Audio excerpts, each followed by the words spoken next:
Muito bom dia a todos e sintam-se bem-vindos a mais um episódio. Hoje iremos abordar um tema que pessoalmente é bastante próximo. Consiste na imigração açoriana e nas práticas culturais e artísticas, especialmente as musicais, adjacentes a este fenómeno.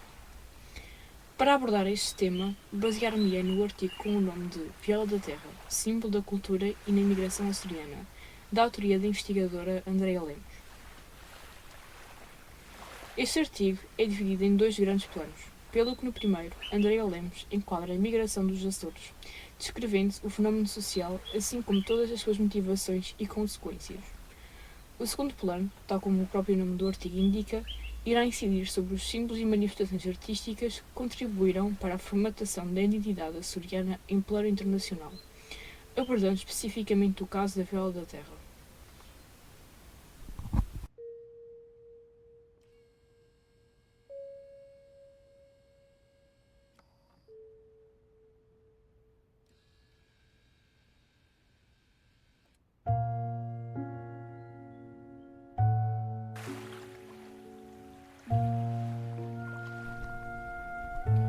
A identidade cultural dos Açores extravasa os limites físicos do arquipélago, sendo que para esse facto em muito se terá contribuído certamente a imigração açoriana para o continente americano. A diáspora açoriana revela uma identidade que já não depende somente dos Açores enquanto território, mas de toda a população daqui originária, agora presente em todo o hemisfério ocidental e que, ao longo dos ciclos migratórios, foi dinamizando uma cultura muito própria e tão específica.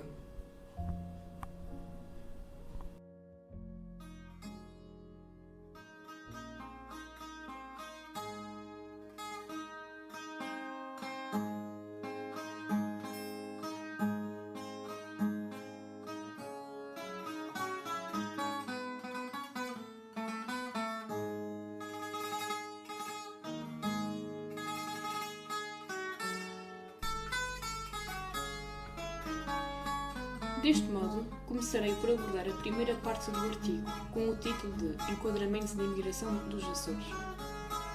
Nesta primeira parte, a autora faz uma contextualização sociocultural sobre o panorama dos ciclos imigratórios que aconteceram no arquipélago.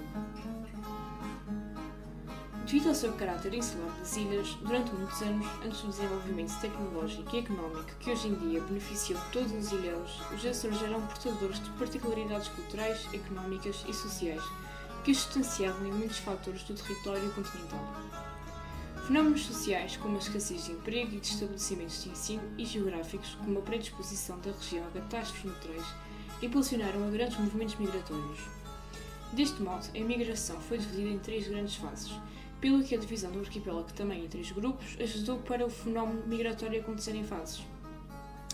Assim, devido a vários fatores que vou abordar daqui a pouco, a imigração em massa, digamos assim, aconteceu maioritariamente para os Estados Unidos da América, com especial ênfase nas regiões de Boston, Califórnia e Hawaii, e para o Canadá, com uma grande concentração em Toronto.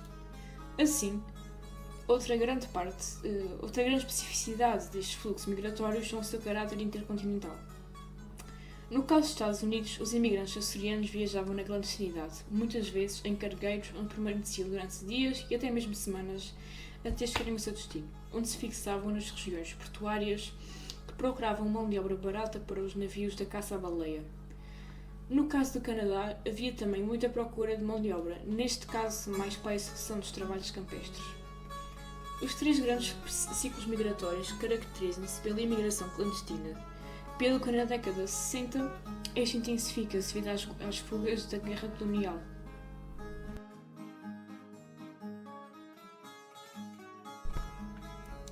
Neste contexto também, as grandes comunidades destes dois grandes países têm muitos aspectos em comum, nomeadamente o sentimento intenso do saudosismo, as condições precárias em que os imigrantes viviam, a pobreza e claramente a língua, o sentimento de insularidade, as tradições e a nacionalidade portuguesa. Devido a este fenómeno, o grande fluxo de imigrantes açorianos induz uma temática artística ou literária muito peculiar do povo açoriano, abordando e descrevendo todo o percurso feito por estas pessoas, desde o percurso migratório até à chegada da tal terra do sonho. Neste sentido, há uma grande ênfase nas canções folclóricas de tradição e transmissão oral, que refletem muito este sentimento de saudade e humildade mediante as fracas condições económicas dos açorianos. Uma canção que remonta à imigração denomina-se Chamateia. É uma canção muito popular, mas também muito querida a todos os açorianos, devido às suas melodias doces e saudosistas. Foi bastante recentemente interpretada pelo cantor fadista António Zambujo, que a popularizou num âmbito mais comercial. Deixo aqui então um excerto desta versão na voz de Zambujo.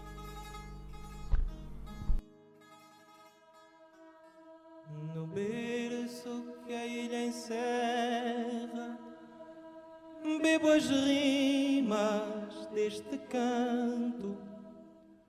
No mar alto desta terra, nada a razão do meu pranto, mas no terreiro da vida o jantar serve de ceia, e mesmo a dor a sentir, a levar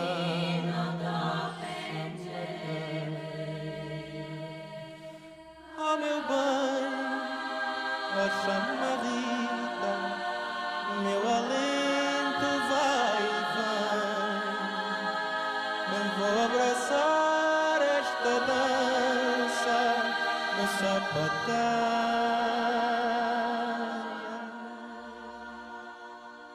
oh meu bem.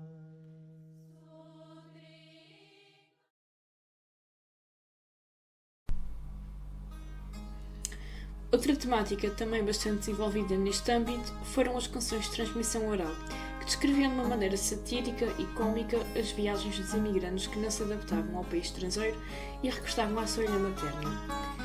Estas canções eram muito executadas em ambiente laboral, a quando da execução das tarefas de trabalho. Consegui, assim, recolher um exemplo menos comercial, mas muito característico desta tradição, que consiste numa música que o meu avô normalmente cantava a quando da execução das tarefas na base à Ilha das Lajes, na Ilha Terceira, onde se trabalhava. Esta canção popular de transmissão oral aborda a história de um imigrante que terá regressado à ilha. No entanto, demonstra-se descontente com a base das Lajes, pois afirma ser uma América mais pequena. Eu vim da América do Norte, do país da liberdade, onde me deixei prender por uma louca igualdade. Fui expedir a carteira, sem trazer dólares nem trás. Voltei da mesma maneira, com a cabeça contra as lajes. As lajes vim encontrar, já tão mudada de cena. Abri a boca e berrei, a Jesus que eu aterrei numa América mais pequena. Depois fiquei em meu juízo, esfregando bem a vista. As tripas me deram um nó com a casa da minha avó, transformada já em pista.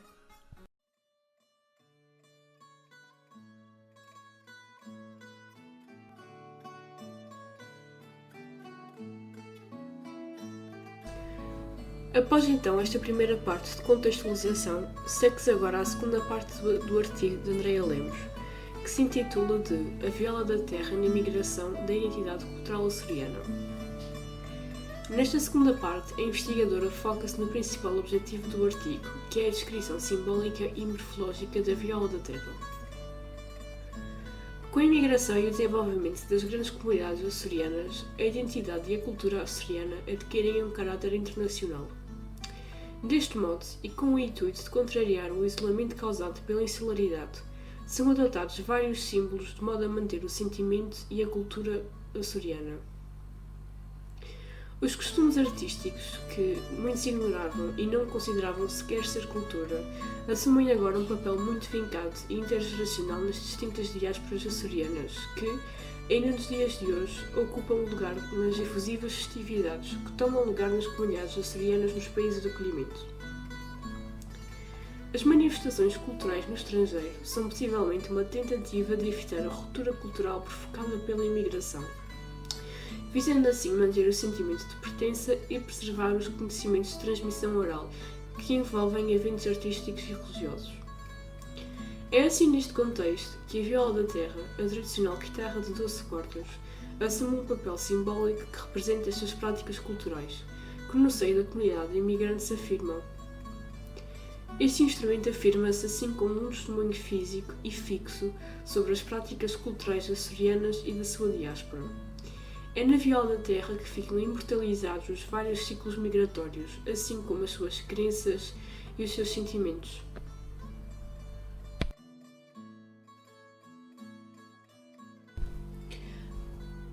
Abordando agora a origem deste instrumento, acredita-se que a guitarra terá chegado à Europa por intermédio das civilizações árabes, que introduziram uma série de instrumentos, incluindo cordofones, que darão posteriormente origem às violas. Com efeito, os primeiros registros de cordofones nos Açores remontam aos séculos XV e XVI, a quando do povoamento das ilhas. Assim, a viola da terra resulta da evolução das primeiras violas que chegam aos Açores. Este instrumento assemelha-se morfologicamente à viola de Coimbra e à viola de Cabo Verde. A viola da terra é também conhecida como a viola dos dois corações, visto que ao invés do tradicional orifício circular na caixa de ressonância estão esculpidos dois corações. Deste modo, a construção do instrumento é comum a todas as ilhas, contudo, com o passar dos anos, vão-se adquirindo algumas especificidades de ilha para ilha, nomeadamente na questão da afinação das cordas. No que toca à utilização do instrumento no panorama cultural, a viola da terra acompanha grande parte das tradições musicais açorianas, como por exemplo as cantigas à desgarrada, que consistem em despicos musicais improvisados, cantados e rimados entre duas pessoas, ou os grupos folclóricos, ou então o Carnaval da Terceira, no caso específico desta ilha, que consiste em teatros populares com temáticas cómicas e moralizantes produzidos por grupos de amadores que percorrem os vários palcos da ilha. Assemelha-se aos autos de fé e aos autos de moralidade. Nos registros literários é possível encontrar a presença da viola da terra a quando dos ciclos migratórios, pois era um instrumento portável que era comumente interpretado nas embarcações que transportavam os imigrantes. Falando da portabilidade do instrumento, este fator influencia também o transporte para as terras estrangeiras, pelo que o instrumento está bastante presente em registros fotográficos perto das malas que seriam enviadas pelos navios. É possível também observar este cenário em ilustrações e pinturas, como é o caso da famosa pintura com o nome de Imigrantes, do pintor Domingos Rebelo.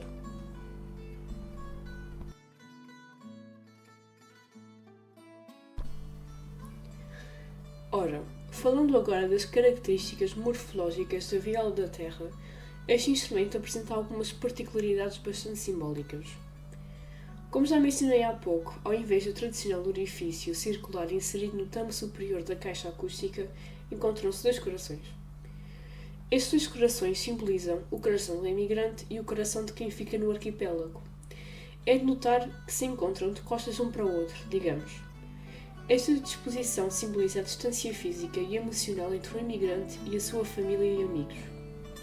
De seguida, encontra-se a gravura de uma lágrima abaixo dos dois corações, que tinha um significado ambíguo.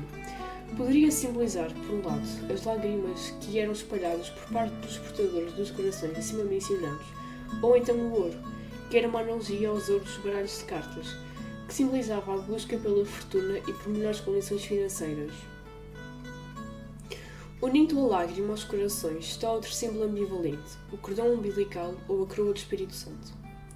O cordão umbilical reforça a união sanguínea e familiar entre os dois corações e a lágrima. Por outro lado, quando se vira um instrumento ao contrário, com as cravelhas para baixo, este instrumento assume o formato de uma coroa do Divino Espírito Santo, um símbolo religioso açoriano que visa a proteção religiosa. Estas são assim as componentes mais específicas da viola da terra. Estas gravuras são, de facto, o testemunho daqueles que abandonaram as suas famílias, com a esperança de lhes proporcionar melhores condições de vida.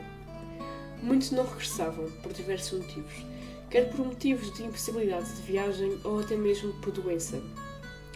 Mas é neste instrumento que fica gravada a memória daqueles que abdicaram do seu lar familiar, em prol do desenvolvimento económico do arquipélago. Deixa-nos assim também uma riquíssima herança cultural, dificilmente encontrada em outras zonas de Portugal. Para além do caráter simbólico que já referi, a viola da terra assume um caráter muito sentimental, visto que quando algum homem partia para o seu destino migratório, deixava muitas vezes a sua viola na ilha. A viola poderia ser deixada em casa dos pais, ou então com uma esposa, ou até mesmo com uma namorada, e era vista como uma mensagem que um dia regressaria.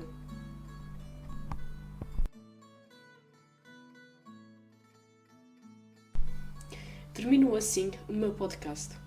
Foi-me bastante gratificante poder desenvolver este tema e espero ter-vos incutido um pouco mais de interesse sobre essas práticas musicais não muito conhecidas por território continental.